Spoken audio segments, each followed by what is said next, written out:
Gente,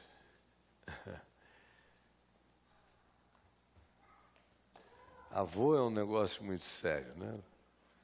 Estou vendo 2 netinhos meus andando ali atrás, o coração já fica todo assim, esquisito.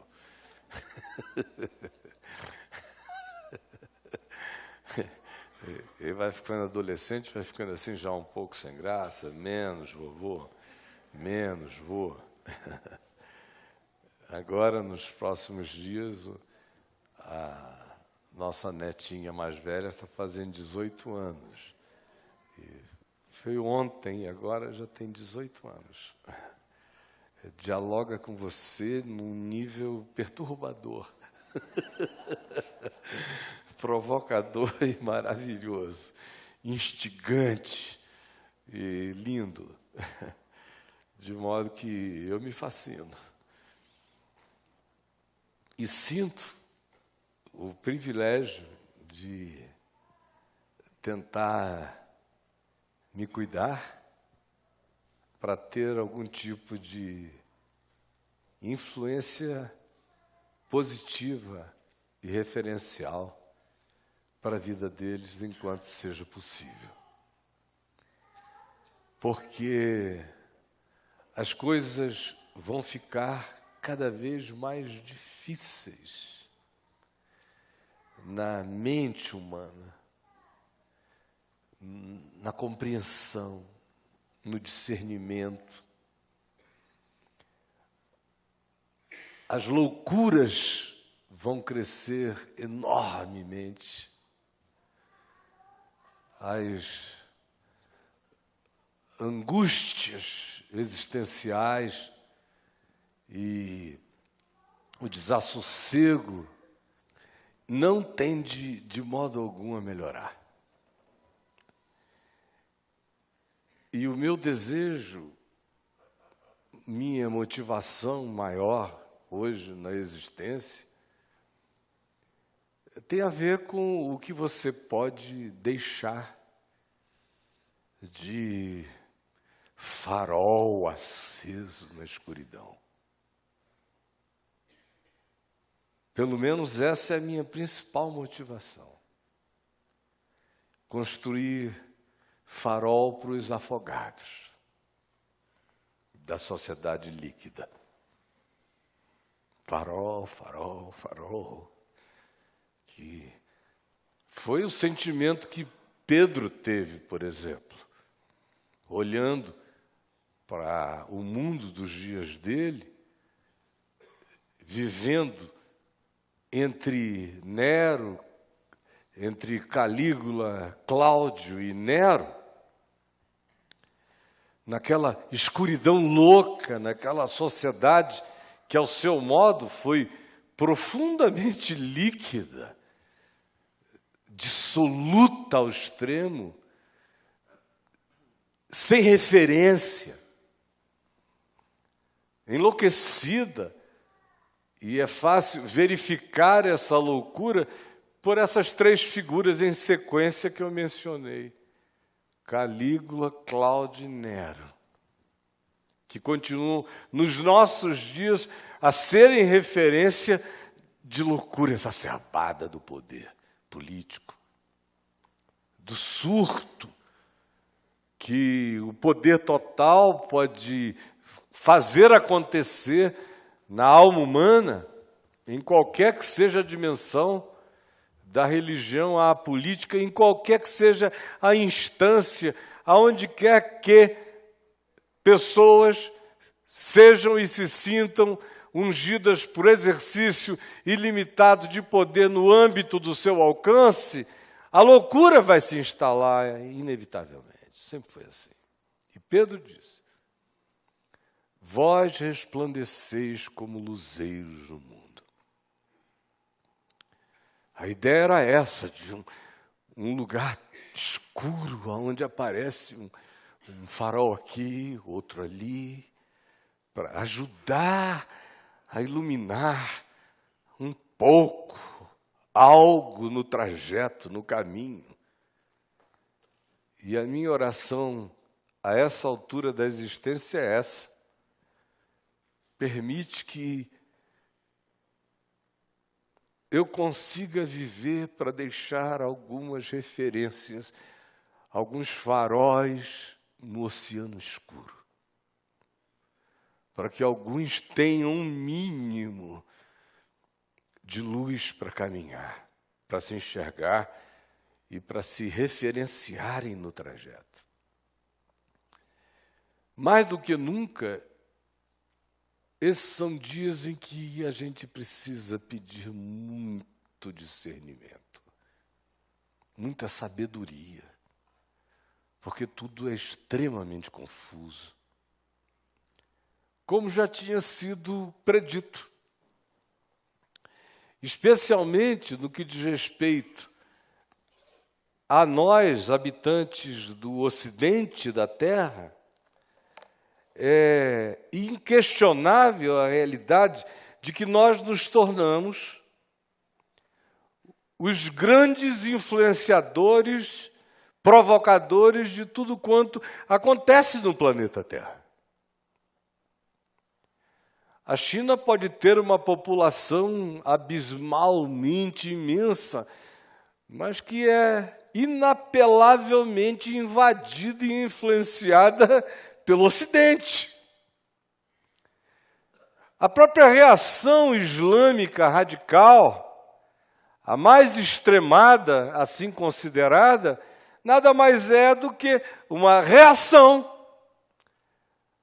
à loucura do Ocidente cristão. O Ocidente não se tornou o que ele é sem a doença do cristianismo. O cristianismo pariu a civilização que a gente conhece como ocidental. Ela nasceu, é judaico-cristã, mas foi emulada e catapultada pelo fenômeno do cristianismo constantiniano. É o Império Romano redivivo, mantido existente pelo cristianismo.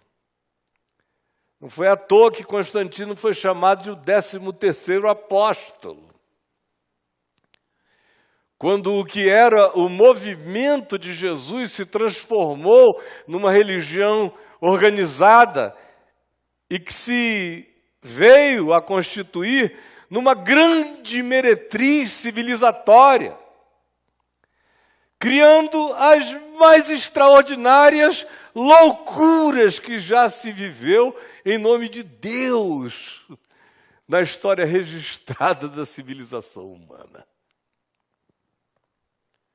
Nunca se produziu tanta loucura. Nunca. Como o cristianismo conseguiu produzir. Porque loucuras em nome de Deus são as mais insidiosas, penetrantes e pervertedoras que se pode imaginar. Em nome de Deus, se destruiu a sexualidade humana no Ocidente, nos tornamos grandes neuróticos sexuais, culpados, compulsivos, tarados. Quanto mais se reprime, mais se adoece. Quanto mais se magniniza algo, mais se produz aquilo que é malignizado. Quanto mais se pinta a existência de modo endiabrado, mais se suscitam demônios. Foi o cristianismo que ideologizou Deus mais do que qualquer outro ente religioso de qualquer natureza. No tempo e em circunstâncias monárquicas, é a teologia do Cristo Rei. Quando a tendência era principesca, era de principados, ou era feudal, se desenvolvia uma teologia totalmente adaptada à ideia da força dos anjos, dos principados, das potestades. E você via a igreja pregando os sermões, reforçando aquela ideia para ungir o status quo. A democracia precisou de Bíblia, precisou do culto à doutrina do livre-arbítrio, precisou pegar o eixo da soberania de Deus e mudá-lo para a liberdade humana, para se construir uma ideologia adequada aos tempos.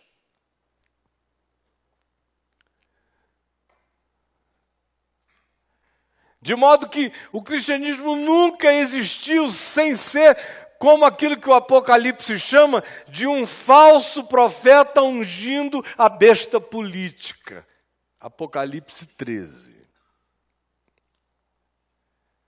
João, na primeira epístola dele, abra ou então deslize aí, 1 João, capítulo 2, ele nos diz exatamente isto, numa fala nostálgica, doída, pelo menos a mim dói, quando eu leio o que ele diz, no capítulo 2, verso 18, primeira epístola: filhinhos, já é a última hora. Olha, João pensava, vivendo já numa era pós-Nero, João já estava aqui vivendo num período provavelmente de Domiciano, de Tito. Jerusalém já tinha caído, portanto, ele estava de Domiciano para lá. E ele olha para o mundo e olha já para aquilo que estava começando a acontecer na comunidade dos discípulos. E diz: filhinhos, já é a última hora. E como ouvistes que vem o anticristo, também agora muitos anticristos têm surgido, pelo que conhecemos que esta é a última hora, pela proliferação do espírito antivida, anticristo, anti-evangelho, anti-amor, anti-misericórdia, anti-solidariedade. Quanto menos dessas coisas, mais de anticristo. E aí olhem a dor nostálgica dessa expressão do verso 19. Eles saíram do nosso meio. O que João está dizendo é: esses anticristos estão sendo produzidos pelo Evangelho. Evangelho que não evangeliza. E a relação com um Cristo que não me rende ao senhorio de Jesus, só produz anticristos. Só produz anticristos. Não há nada que provoque mais diabo do que quase Deus. Não há nada que provoque mais perversão humana do que quase vida. É esse encontro sem entrega que produz o pior de nós. Por isso, Pedro diz: antes lhes seria melhor se jamais tivessem conhecido o caminho da verdade. O não saber dessa referência faz menos mal do que saber dela e voltar-se, conviver com ela e se tornar cínico. Honrá-la com os lábios, mas não vivê-la com sinceridade. Não se esqueçam que a ideia bíblica é aquela de que o querubim da guarda, o anjo de luz pervertido, se torna assim na presença de Deus. Não há lugar, nem situação que possa fazer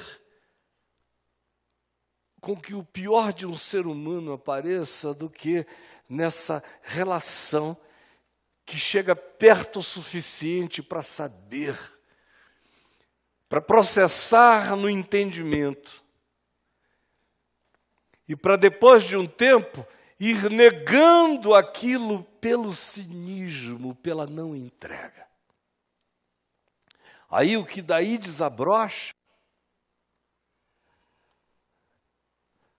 no nível civilizatório, produziu o cristianismo, que é o grande inventor da angústia existencial, da culpa ocidental, do desespero, da sofreguidão, do Deus acusatório, de um falo peniano ou de genitálias maiores do que buracos negros culposos. Esses gadarenos loucos, todos batizados, todos cristianizados, todos escola dominicalizados, todos crismados, todos com primeira e última comunhão, todos com água benta, todos com sede, todos sem Deus, todos morrendo. Eles saíram do nosso meio. E ele prossegue dizendo, entretanto, não eram dos nossos, porque se tivessem sido dos nossos, teriam permanecido. Todavia, eles se foram no sentido de que se distanciaram dessa consciência para que ficasse manifesto para vocês que nenhum deles é dos nossos.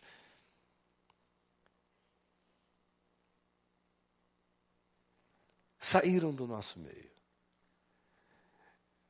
Há 2, 3 dias atrás, eu reencontrei uma pintura que eu não via há muito tempo, e ela é muito impressionante, do Luca Signorelli. Eu não sei se vão conseguir postá-la para mim aí. E ela é do século XIV. Está na Catedral de Orvieto, na Itália. E esse mural, para mim, é um dos mais impressionantes desse pintor renascentista, por causa da lição que ele traz. Aqui tem uma perspectiva mais aberta. Você olha na perspectiva aberta, você podia voltar a ela, por favor? Olha na perspectiva aberta e você vê daqui o quê? Um Satanás agarrando a Jesus por trás, falando-lhe no ouvido. Essa é a primeira visão que você tem. Aqui em volta você tem a sociedade conforme ela era. No pé deste altar tem uma mistura de relicários de igreja com espadas e escudos, que é uma marca característica do cristianismo, que invadiu o mundo com a cruz e a espada. Isso já vinha acontecendo há 1000 anos, quando essa pintura foi feita. Todas as caras possíveis da sociedade identificadas com esse centro de convergência de um Cristo perturbado pelo diabo. É o que se vê de longe. A segunda imagem, que é ela própria mais fechada, pode trazê-la, por favor? Quando você olha mais de perto, você vê que esse Jesus é maligno. Olha a cara do bicho. ele é pior do que Satanás. Olha bem, não é o Jesus renascentista. Ele é de longe, ele é. Se você vai se aproximando, você vai vendo a deformação. Olha o olho do cara. Olha as orelhas dele. Olha a atitude. Agora, a maior sutileza é de quem é essa mão que sai aqui? Essa mão esquerda. É do Cristo ou é do anticristo? Ou esse Cristo não é, porventura, o anticristo? O que ele está tentando dizer há um modo dele dizer, uma pintura encomendada pelo Papa Urbano IV. A crítica dele vem assim. O que ele está dizendo é o que vocês chamam Jesus acontece sob os auspícios, os conselhos do demônio. E o que vocês chamam de mão de Deus é a extensão da mão de Satanás. Agora, quem pode negar que não tem sido assim? Eu, por exemplo, não tenho tempo para sair contando a sequência histórica da confirmação disso durante esses últimos 1.700 anos, pelo menos, de construção de cristianismo oficial. Mas não precisa ir longe, olha aqui em volta de você. Todos os Jesuses que você vê, por exemplo, na televisão, são esse aqui, ó. Nas igrejas, pregando por aí. É um Cristo que ama dinheiro, ama poder, ama controlar. É uma fachada. É uma dissimulação. Pelos seus frutos eu o discerno e sei que esse Jesus de crentes tem sido um diabo. Que o Jesus do cristianismo não foi mais que Satanás. Pelos frutos do cristianismo o conhecereis. Foi tão de Deus que o mundo ficou como ficou, não é? Ou isso nunca teve nada de Deus, nós é que temos enganadamente confundido e misturado as coisas. A lição é séria, e é essa que diz que frequentemente nós confundimos o anticristo com o Salvador. E confundimos a mão do diabo com a mão da salvação. E a história do cristianismo é a própria comprovação. Por que eu estou dizendo isso? Porque os dias são de muita confusão.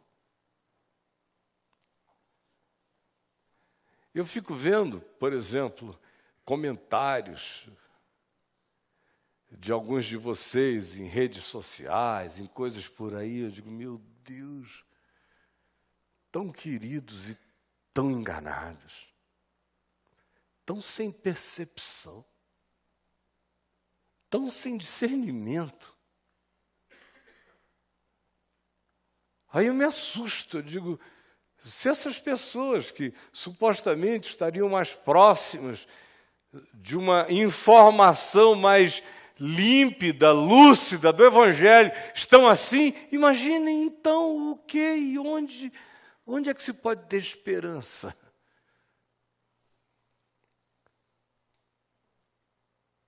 Porque a confusão é essa.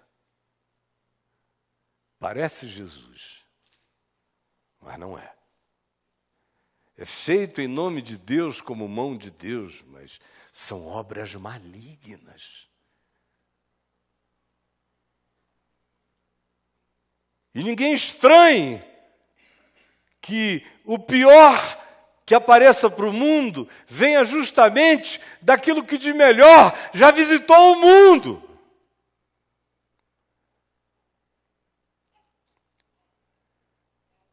Porque é absolutamente normal que seja assim. Não há nada que produza mais ante Deus na vida do que a suposta familiaridade com o divino que nos torna cínicos o coração. Hoje nós vamos tomar a ceia do Senhor. Jesus diz no Evangelho de João, no capítulo 6, algo que, diante de tudo que eu falei e diante do que nós faremos de maneira simbólica, porém profunda para quem com verdade singela se aproximar em fé do que vai acontecer, ele disse o seguinte, em João 6, quem comer a minha carne, verso 54, e beber o meu sangue tem a vida eterna. E eu ressuscitarei no último dia. Pois a minha carne é verdadeira comida e o meu sangue é verdadeira bebida. Quem comer a minha carne e beber o meu sangue, permanece em mim e eu nele. Assim como o Pai que vive me enviou, igualmente eu vivo pelo Pai, também quem de mim se alimenta, por mim viverá. Coma a minha carne, beba o meu sangue, me absorva, se impregne de mim, simbiotize-se comigo. E aí você, comendo de mim, viverá de mim. Este é o pão que desceu do céu, em nada semelhante àquele pão que os vossos pais comeram e contudo morreram. Quem comer este pão, no entanto, viverá eternamente. Muitos dos seus discípulos, tendo ouvido tais palavras, disseram, ouça aqui, duro é este discurso, quem o pode ouvir? É interessante é que essa reação vem daqueles muitos dos seus discípulos, que foram justamente os que, ao ouvirem, disseram, menos, não, nem tanto. Vamos ficar no pãozinho, não na tua carne, não no teu sangue, não na absorção de ti, não tanto assim. Aí é antropofagismo. Assim estás me convidando para algo que eu não tolero. É uma absorção profunda demais para o meu ser. E quando eles ouviram isso, se diz aqui, os seus discípulos, ouvindo tais palavras, muitos deles disseram, duro é este discurso. Quem o pode ouvir? Mas Jesus, sabendo por si mesmos, mesmo que murmuravam a respeito das suas palavras, interpelou-os. Isto vos escandaliza? Se não for assim, nem comece. Para você não se piorar radicalmente. Que será, pois, se virdes o Filho do Homem subir para o lugar em que primeiro estava? Aí já começa a ser uma afirmação que beira e cheira a OVNI e a abdução. Não quero também. Essa introjeção de Cristo, nesse nível, é insuportável. Jesus disse, e se eu vos disser, para que dimensão isso projeta a todos vocês? Será muito mais insuportável ainda. Entendam, eu não estou falando de vocês comerem pedaços de mim. Quase que está escrito aqui, seus idiotas. O Espírito é o que vivifica. A carne, para nada aproveita. Se não comer fresca, ela apodrece. Eu não estou falando de pedaços de mim, seus idiotas. As palavras que eu vos tenho dito, palavras, não letras, palavras, são espírito e são vida. A consciência, o ensino, o princípio, o sentido, a lei da vida que eu tenho ensinado, é isto que fará de vocês irem se tornando como eu. Porque qualquer coisa que chegue perto bastante, mas que não absorva assim, entorpecerá e petrificará vocês. Contudo, há descrentes entre vós. Há descrentes entre vós. Há descrentes entre vós. Pois Jesus sabia desde o princípio quais eram os que criam e quem o havia de trair. E prosseguiu. Por causa disto é que vos tenho dito, ninguém pode vir a mim se pelo Pai não for concedido. À vista disso, muitos dos seus discípulos o abandonaram e já não andavam com ele. Discípulos que já não andavam com ele, mas que conheciam muito bem, que se identificavam como pessoas que conheciam, já não andavam com ele, já o tinham abandonado, mas carregavam ainda certos carimbos, certas chancelas, certas simbolizações, certas identificações, carregavam cristianismo, por assim dizer, embora anacronicamente seja essa minha conexão, porque o cristianismo veio 332 anos depois disso. Então perguntou Jesus aos discípulos, aos 12, porventura quereis vós também retirar-vos?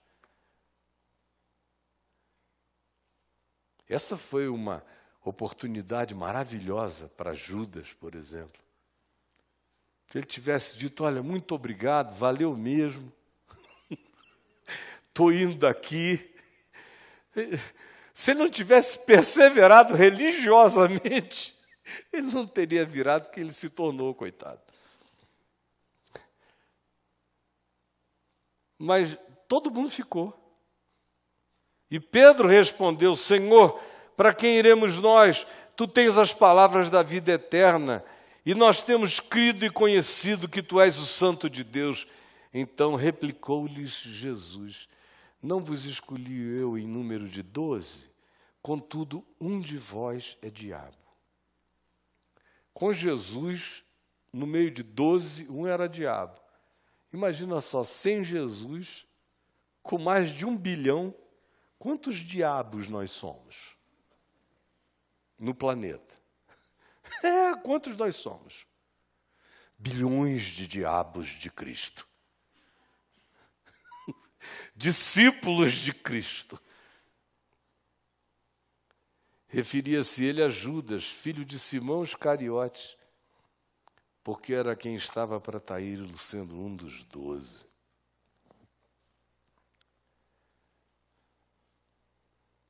Um de vós é diabo. Aí você diz, o que você está querendo me dizer para eu não tomar aquela ceia? Não. Seria superstição te dizer isso. Eu não creio que aquele pão mata ninguém. A gente é alimentado de espírito e de vida. A minha pergunta a você é, aproveite essa oportunidade e reveja. O que você quer ser em relação a essa palavra da vida? Porque ou a aproximação dela acontece com absorção transformadora, ou a aproximação dela só torna cínica, insensível, empedrada, demoniacamente familiarizada a nossa alma com uma verdade que nunca se transforma em caminho e em vida para nós. E aí a gente acaba servindo àquela imagem que aqui estava.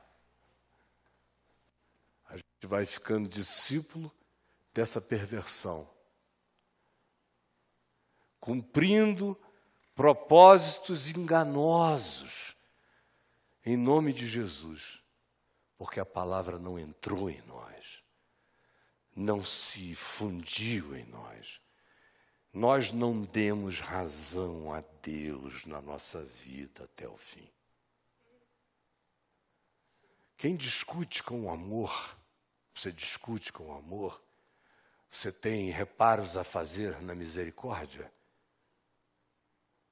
você tem restrições à compaixão, você está nesse ponto miserável, me diga. Eu sei que muitos aqui estão. E no próximo ano, alguns aqui ficarão insuportavelmente desumanos.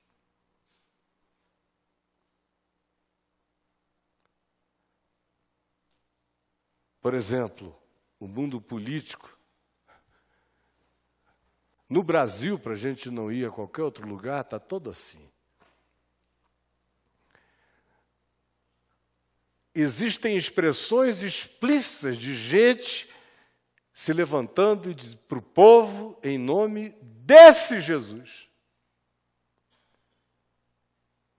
Inclusive, convidando você, em nome de Jesus, a odiar um pouco mais, a dividir um pouco mais, a ser intolerante um pouco mais, a rejeitar um pouco mais, a se separar um pouco mais, a se sentir superior muito mais. Porque, afinal de contas, em nome desse Jesus, você diz ter uma moral superior, uma conduta superior. É em nome desse Jesus que guerras em nome de Deus são feitas, que fossos são construídos, que ódios ungidos são praticados e que homicidas são coroados bispos de Deus, candidatos de Deus, eleitos de Deus, representantes de Deus, em igrejas de Deus que nada mais são do que prostíbulos malignos. E olha, nem Satanás tem coragem de vir aqui me enfrentar. Em nome de Jesus, eu como vivo esse bicho. Porque eu sei o que eu estou te dizendo. E você sabe que eu sei o que eu estou te dizendo. Eu só estou te implorando para não ter ficado no meio disso e depois se tornar o que isso não propôs que você se tornasse. Eles saíram no meio de nós.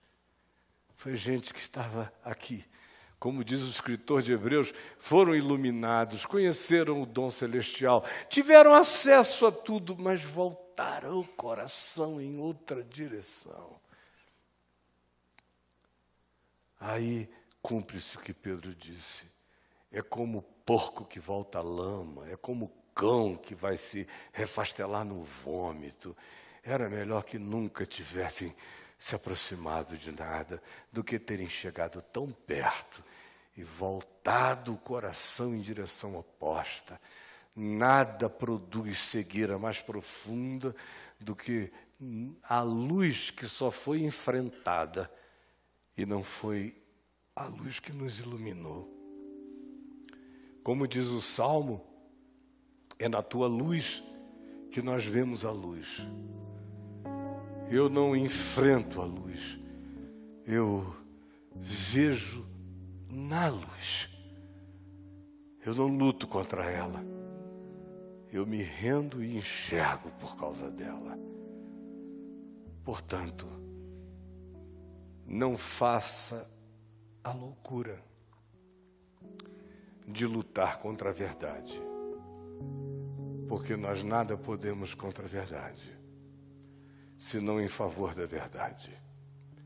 E como Jesus disse, eu sou a pedra que os construtores rejeitaram, a pedra de esquina, a pedra do ajuste, a pedra das referências, dos prumos e dos níveis. Aquele que contra ela se arremessa, ficará em pedaços. E aquele sobre quem ela cair será reduzido a pó.